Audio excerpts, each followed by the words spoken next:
Welcome to the BridgeWorks tutorial for inviting users in WebReports. Before starting, I want to mention the difference between adding a user and inviting a user. Adding a user will only add one new user. With the invite option, this enables admins to invite multiple users for the selected roles.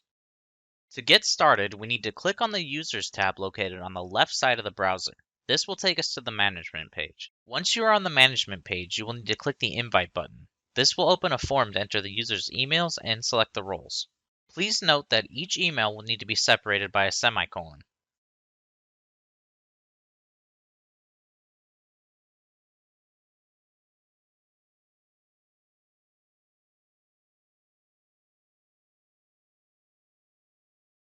Once the user's emails have been entered and the roles have been selected, click Invite. The new users should then receive an email from the WebReports email profile with the next steps for logging in and activating their account. For more information and videos on WebReports or VDM, check out the links in the description.